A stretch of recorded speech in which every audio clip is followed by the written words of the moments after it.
सुषमा की मौत अपने बेटे चंदू को जन्म देने के कुछ दिन बाद ही हो गई थी। उसके जाने के बाद उसकी 7 साल की बेटी शिवानी ने ही अपने भाई चंदू का ध्यान रखा। उसके बाबा ने साल भर बाद ही दूसरी शादी करी, लेकिन उसकी सौतेली माँ को तो वो दोनों फूटी आग भी नहीं भाते थे। 6 साल की शिवानी सारा दिन भूखी प्यासी अपने 2 साल के भाई को गोद में लिए और सर पर प्याज की टोकरी उठाए बाजार में प्याज बेचा करती थी।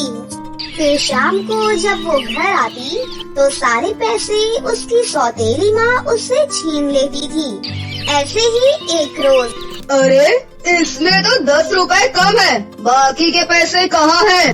माँ, वो चंदू को बहुत जोरों की भूख लगी थी, इसलिए मैंने उसे 10 रुपए का दूध पिला दिया था। क्या तूने मेरे पैसे से इस भूखे नंगे को खाया खिला दिया? रुक, मैं अभी तुझे बताती हूँ। फिर प्रतिभा शिवानी की खूब पिटाई करती है। उसके बाद चंदू को गोद में उठाकर बड़बड़ाती हुई घर से बाहर निकल जाती है। आज तो मैं इस बीमारी को हमेशा हमेशा के लिए खत्म कर दूंगी। जब तक ये रहेगा तब तक इस शिवानी का मन काम में नहीं लगेगा और ये मेरे पैसे इस पर लुटाती रहेगी। इतना कहते हुए प्रतिभा चंदू को उठाए नदी की तरफ जा रही होती है। उसके पीछे पीछे भागती हुई शिवानी लगातार रोते हुए अपनी सौतेली माँ से कह रही थी, नहीं माँ, छोड़ दो उसे, अभी वो छोटा बच्चा है, छोड़ दो ना माँ। लेकिन प्रतिभा उसकी एक नहीं सुनती है और छोटे से चंदू को नदी में फेंक देती है। चल अब घर, तेरा भाई तो अब परलोक चला गया। मेरा बस चलता तो मैं तुझे भी आज ही खत्म कर देती, लेकिन नहीं। अगर मैंने ऐसा किया तो फिर घर का काम कौन करेगा? उसके बाद प्रतिभा उसे घसीटते हुए घर ले आती है। घर आकर शिवानी अपने पिता को सारी बातें बताती है। अरे ये तो अच्छा ही है ना कि मर गया। तू क्यों हमारी छाती पर बैठी है? तू भी उसके साथ ही मर जाती तो बहुत अच्छा होता। उधर चंदू बहता हुआ नदी के किनारे जाकर बेहोश पड़ा हुआ होता है। उसी नदी के किनारे एक विधवा औरत गुमसुम बैठी हुई थी। उस बच्चे को देखकर वो झट से उसे उठा लेती है और अपने सीने से लगा लेती है। दरअसल रामनंदिनी विधवा और बाज थी। उसकी खुद की कोई औलाद नहीं थी। मेरा बच्चा, लगता है किसी पापी ने इसे नदी में बहा दिया। फिर रामनंदिनी चंदू को उठाकर जल्दी से डॉक्टर के पास ले गई, जहां डॉक्टर ने उसे इंजेक्शन लगाए और कुछ ही देर के बाद उसे होश आ गया। फिर रामनंदिनी उसकी देखभाल करके अब अपने बच्चे की तरह उसका पालन पोषण करने लगी। रामनंदिनी शहर में सिलाई का काम करती थी। उधर शिवानी का रो रो कर बुरा हाल था। ऐसे ही समय बीतता गया और अब दोनों भाई बहन बड़े हो गए। उधर रामनंदिनी भी अब एक बड़ी फैशन डिजाइनर बन चुकी थी। जब भी राखी और भाई दूज आता तो अक्सर चंदू को सपना आता कि उसकी बहन उसे राखी और तिलक करने आ रही है, लेकिन तभी चंदू को कोई धक्का दे देता है और वो नदी में गिर जाता है। शिवानी, शिवानी मेरी बहन। ये कहकर चंदू जाग जाता। दूसरी तरफ शिवानी अभी भी प्याज की खेती करके बाजार में उसे बेचा करती थी और उससे जो भी पैसे मिलते हैं वो उसकी सौतेली माँ उससे हमेशा की तरह ले लेती है। एक रोज शिवानी अपनी सौतेली माँ से कहती है, ये लो माँ, आज की कमाई। और देखो ना माँ, मेरा सूट जगह जगह से फट रहा है, आप मुझे नया सूट दिला दो ना। क्या कहा? नया सूट? मजाक है क्या? पैसे क्या पेड़ पर उगते हैं? सूट तुझे साल में सिर्फ दिवाली पर ही मिलता है और अगली दिवाली पर ही मिलेगा, समझी? लेकिन माँ, तब तक मैं ये फटा हुआ सूट पहनकर कैसे रहूंगी? वो सब मुझे नहीं पता। अब जा यहाँ से, घर के काम कर। मैं चली आराम करने। शिवानी वही फटे हुए कपड़े पहनकर बाजार में प्याज बेचने जाने लगी। उसे फटे हुए सूट में देखकर लड़के उसे छेड़ने लगे। ओहो, क्या मस्त डिजाइन है सूट का। एकदम पटाखा लग रही है, पटाखा। रात को शिवानी वही बात सोच सोच कर परेशान हो रही थी। तभी उसकी नजर अपने सामने रखी प्याज और सिलाई मशीन पर गई। उसने उन प्याज को सिलकर अपने लिए प्याज का एक सुंदर सा लहंगा बनाकर तैयार कर लिया और अगले दिन वो वही प्याज वाला लहंगा पहनकर बाजार में प्याज बेचने लगी। तभी वहाँ प्याज खरीदने आई रामनंदिनी की नजर उसके प्याज वाले लहंगे पर गई। अरे वाह, प्याज वाला लहंगा, ये तो बहुत ही सुंदर है। ये तुमने कहाँ से लिया है? जी, इसे तो मैंने खुद ही बनाया है। क्या तुमने? वाह, तुम तो बहुत ही अच्छी डिजाइनर हो। फिर तो तुम मेरे साथ चलो। मेरे पास तुम्हारे लिए बहुत अच्छी नौकरी है। मेरा खुद का कपड़ों का शोरूम है। तुम उसमें कपड़े डिजाइन करना और मैं तुम्हें हर महीने 50,000 रुपए तनख्वाह दूंगी। ये सुनकर शिवानी बहुत खुश हुई और वो प्याज और अपनी सौतेली माँ को छोड़कर रामनंदिनी के साथ उसके घर चली गई, जहाँ चंदू सो रहा था।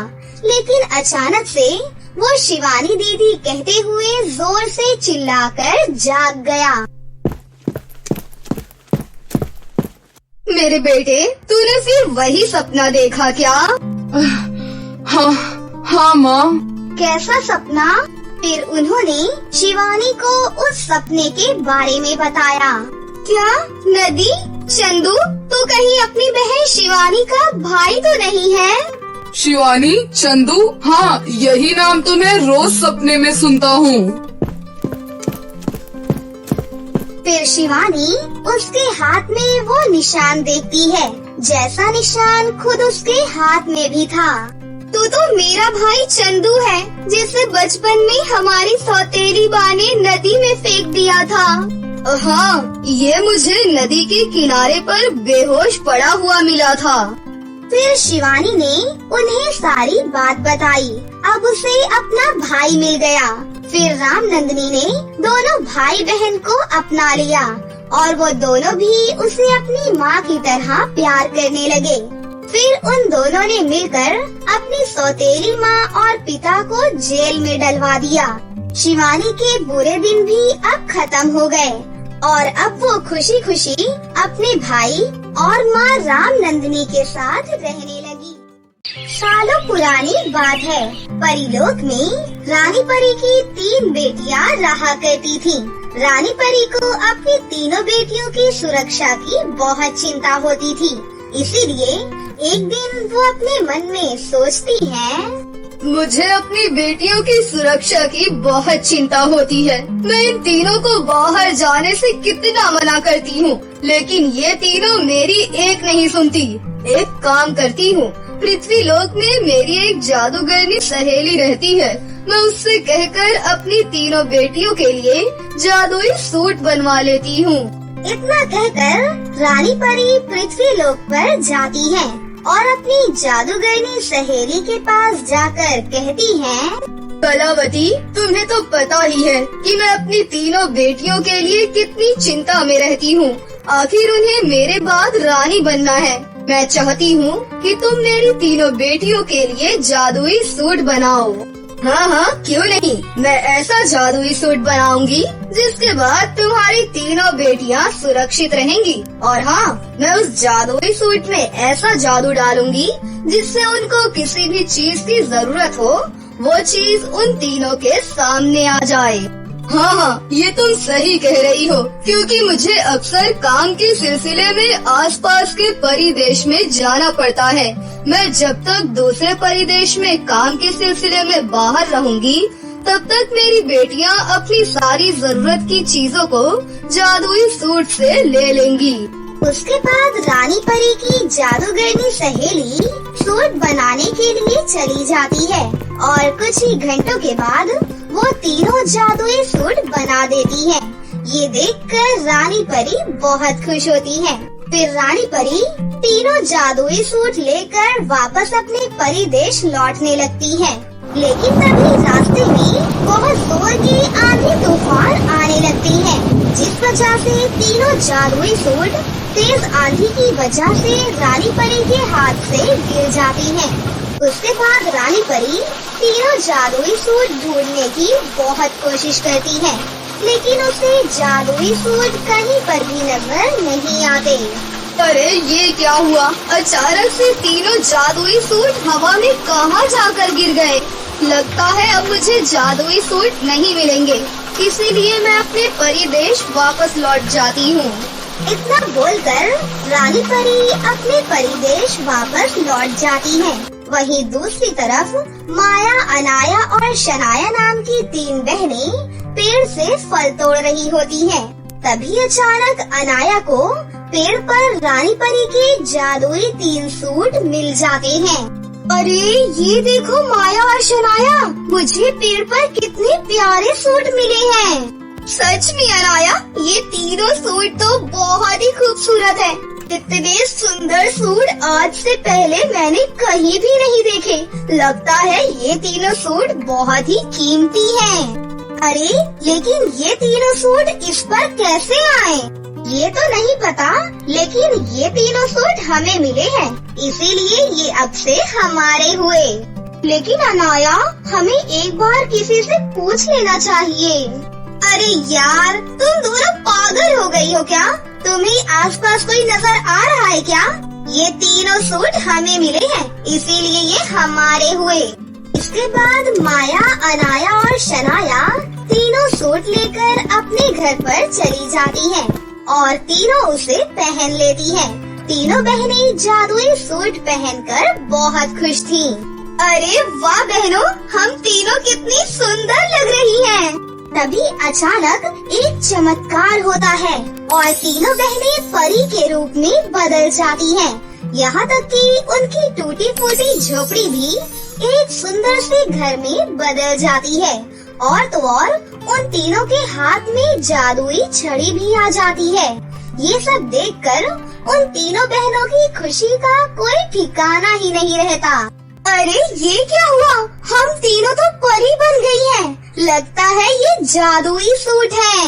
हाँ, तू सही कह रही है। हमारे पास जादुई छड़ी भी है और इसकी मदद से हम जो चाहे वो कर सकते हैं। मुझे तो इस वक्त बहुत भूख लग रही है। चल, सबसे पहले छड़ी घुमाकर बहुत सारा खाना प्रकट करते हैं।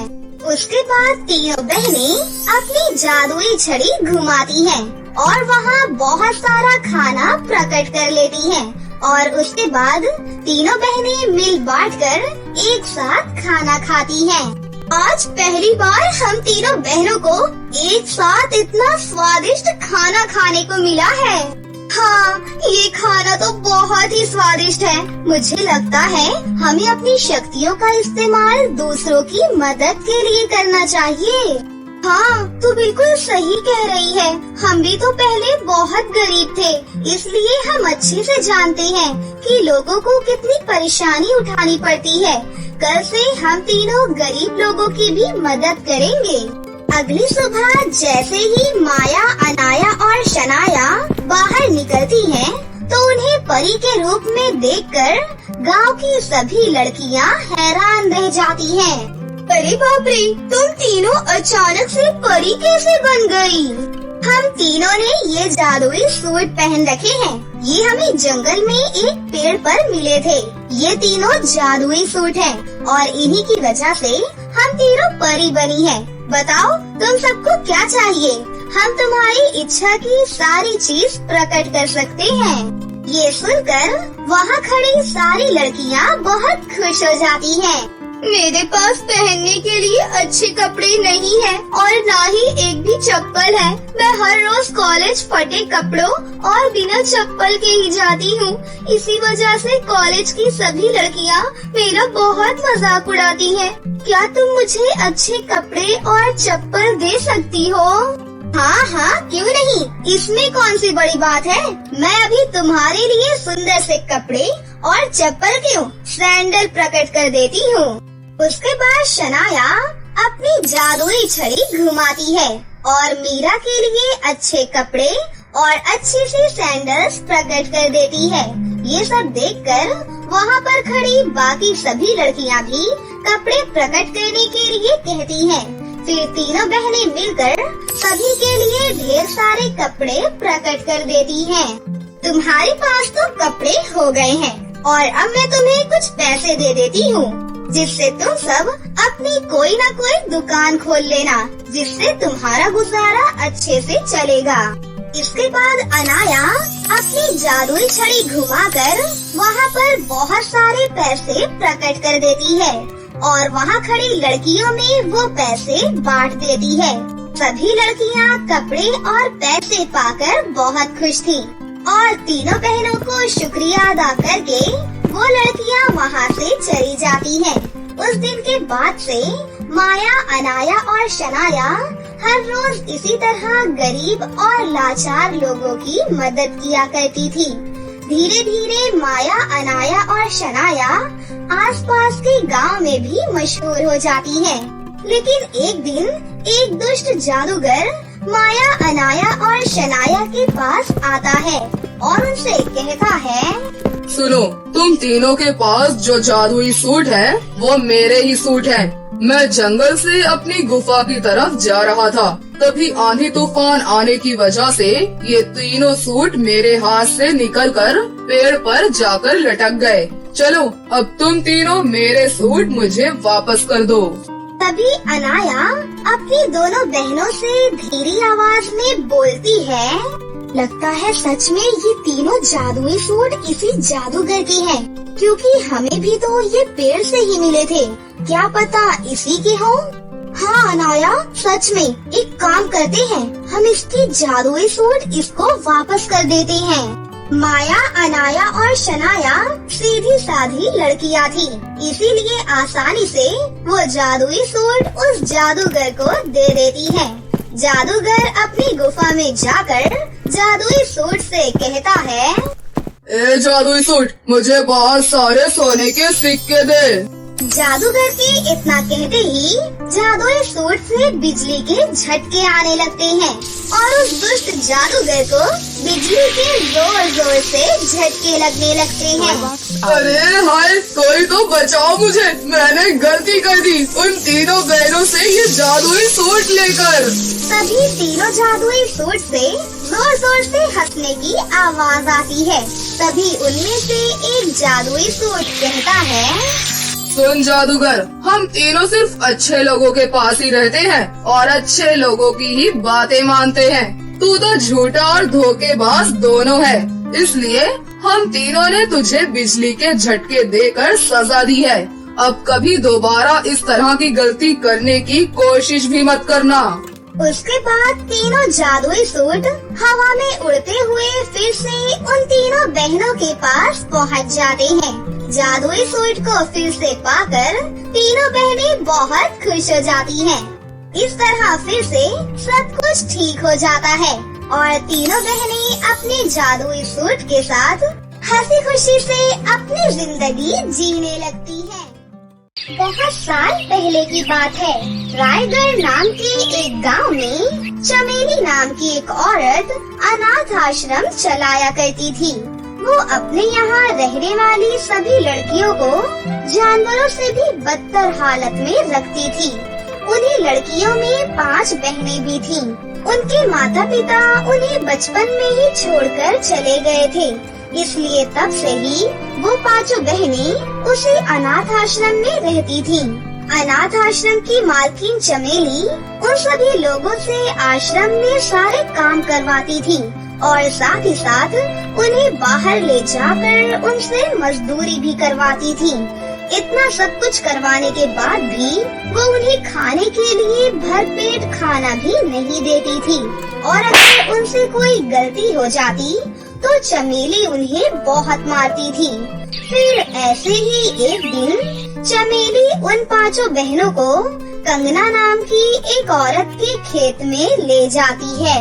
सुनो, तुम 5 को इसके खेत में काम करना है। अच्छी तरह से काम करना, वरना तुम सब जानती हो मैं कितनी खतरनाक हूँ। मैं एक एक की खाल खींच लूंगी। बस अब बहुत हो गया, तुमने हमसे बहुत गुलामी करवा ली, लेकिन अब हम तुम्हारी कोई भी बात नहीं मानेंगे।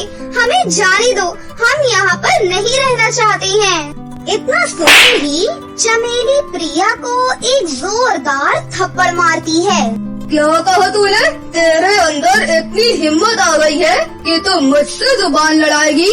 तुझे मार खाए ज्यादा दिन हो गए हैं। रुक तू जरा, वापस चल, आज मैं तेरी खबर लेती हूँ। ये सुनकर वो 5 बहनें बहुत डर जाती हैं। फिर चमेली के डर से सभी बहनें खेतों में काम करने लगती हैं।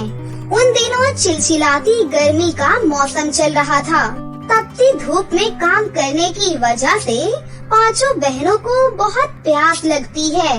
मालकिन, हमें बहुत प्यास लगी है, थोड़ा सा पानी दे दीजिए। यहाँ कंगना आराम से पेड़ के नीचे ठंडा शरबत पीते हुए मुस्कुराने लगती है।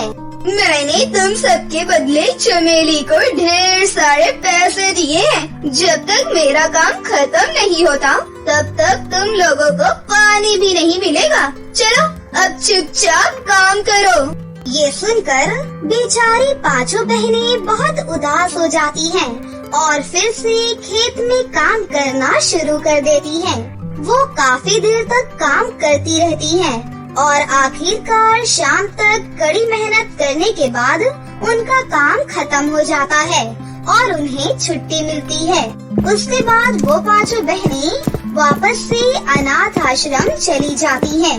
लेकिन अनाथ आश्रम में चमेली हमेशा की तरह उन्हें नामात्र खाना ही देती है। ये देख 5 बहनें रोने लगती हैं।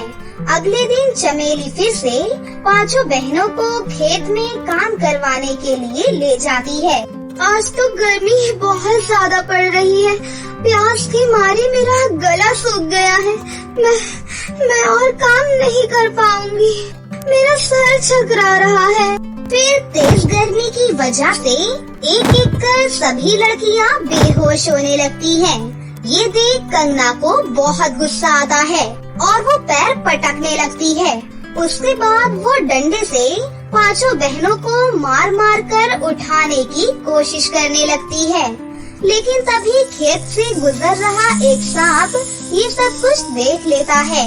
कंगना की बेरहमी देखकर सांप को बहुत गुस्सा आता है और वो सांप आकर कंगना के पैर में काट लेता है। अरे मुझे सांप ने काट लिया रे, अरे कोई बचाओ मुझे। सांप के जहर के कारण थोड़ी ही देर में वो औरत तड़पते हुए जमीन पर गिर जाती है और देखते ही देखते उसकी मौत हो जाती है। दूसरी तरफ वो सांप उन सभी बहनों को बारी बारी से काटने लगता है और उन्हें होश में ला देता है। फिर वो 5 बहनें उठकर खड़ी हो जाती हैं। सुनो लड़कियों, तुम पर अत्याचार करने वाली औरत को मैंने मौत के घाट उतार दिया है। ये सुनकर वो 5 बहनें हैरान हो जाती हैं। शायद तुम सब यही सोच रही हो ना कि मैं बात कैसे कर रहा हूँ। दरअसल मैं पहले एक जादूगर हुआ करता था। मैंने अपनी जवानी के दिनों में बहुत पाप किए थे, जिस वजह से मैं एक सांप के रूप में बदल गया हूँ। इसलिए अच्छे काम करके अब मैं मुक्त होना चाहता हूँ। तुम सब मेरे साथ चलो, मैं तुम 5 की मदद करना चाहता हूँ। फिर वो सांप जाने लगता है और 5 बहनें उस सांप के पीछे पीछे चलने लगती हैं। फिर सांप उन 5 बहनों को पास के जंगल में ले आता है। वहाँ नदी के किनारे ढेर सारे सोने के गमले में चमकदार फूल लगे हुए थे। चलो अब तुम 5 ये फूल तोड़कर खा लो, ये जादुई फूल हैं। सांप के कहने पर पांचों बहनें सर हिलाती हैं और जादुई फूल तोड़ तोड़ कर खाने लगती हैं और अगले ही पल उन सभी के शरीर पर सुंदर सुंदर रंग बिरंगे सूट प्रकट हो जाते हैं। अरे वाह, ये सूट कितने प्यारे हैं और ये हम पर कितने अच्छे लग रहे हैं। तभी वो सांप उनसे कहता है, आज से तुम सब जब भी चाहोगी ये जादुई सूट तुम्हारे ऊपर बर्फ की या पानी की बारिश कर देंगे और साथ ही इनकी शक्ति से तुम सब हवा में उड़ भी सकती हो। अब तुम पांचों इनकी शक्तियों का इस्तेमाल करके अपनी जिंदगी गुजार सकती हो। ये सुनकर वो पांचों बहनें बहुत खुश हो जाती हैं। उसके बाद वो पांचों बहनें हवा में उड़ने लगती हैं और उड़ते हुए गांव से बाहर निकल जाती हैं। थोड़ी ही देर के बाद पांचों बहनें एक बाजार के पास पहुंच जाती हैं। तभी उनमें से एक बहन कहती है, हम लोगों के सामने बर्फ की बारिश करते हुए अपनी उड़ने वाली कला से तरह तरह के करतब दिखाएंगे। इससे खुश होकर लोग हमें पैसे देंगे जिससे हमारा गुजारा चल जाएगा। अरे वाह, ये तो बहुत ही अच्छा आइडिया है। आज से हम यही करेंगे। उसके बाद दो बहनें अपने जादुई सूट से हवा में उड़ते हुए बारिश करवाती हैं और दूसरी तीन बहनें वहाँ पर अलग अलग तरह की कलाबाजियाँ दिखाने लगती हैं। तपती धूप में बर्फ की बारिश के नीचे खड़े होकर कलाबाजियाँ देखते हुए सभी लोग बहुत खुश होते हैं और तालियां बजाते हैं। उसके बाद वो लोग उन पांचों बहनों को ढेर सारे पैसे दे देते हैं। इतने सारे पैसे मिलने से पांचों बहनें बहुत खुश होती हैं। फिर वो एक रेस्टोरेंट पर जाकर अपनी अपनी मनपसंद का खाना खरीदकर खाने लगती हैं। उस दिन के बाद से पांचों बहनें इसी तरह लोगों को कलाबाजियाँ दिखाकर पैसे कमाना शुरू कर देती हैं। लेकिन फिर एक दिन चमेली उन्हें ढूंढते हुए वहाँ पर आ जाती है। मुझसे बचकर तुम सब यहाँ मजे से रह रही हो, मैं तुम सबकी खाल खींच लूंगी। उसके बाद चमेली एक बड़े से डंडे से उन पांचों बहनों को मारने के लिए आगे बढ़ती है। लेकिन इस बार पांचों बहनों को बहुत गुस्सा आता है और तभी दो बहन चमेली का हाथ पकड़कर उसे हवा में उड़ाने लगती हैं। तूने अब तक हम पर बहुत अत्याचार किए हैं लालची औरत, लेकिन अब नहीं, आज हम तुझे नहीं छोड़ेंगे। फिर वो दोनों बहनें चमेली को हवा में उड़ाते हुए दूर लेकर जाती हैं और एक खाई के पास ले जाकर उसे खाई में फेंक देती हैं। खाई में गिरते ही चमेली अपना दम तोड़ देती है। इस तरह उसे उसके किए की सजा मिल जाती है और उस दिन के बाद से पांचों बहनों के जीवन में कभी कोई परेशानी नहीं आती और वो अमीर होकर हंसी खुशी से अपनी जिंदगी जीने लगती है। तो दोस्तों, कैसी लगी आपको हमारी ये कहानी? अगर आपको हमारी कहानी अच्छी लगी हो तो इसे जरूर लाइक करें, साथ ही हमारे चैनल को सब्सक्राइब भी कर लें और बेल आइकन को दबाना ना भूलें। मिलते हैं अगली वीडियो में। धन्यवाद।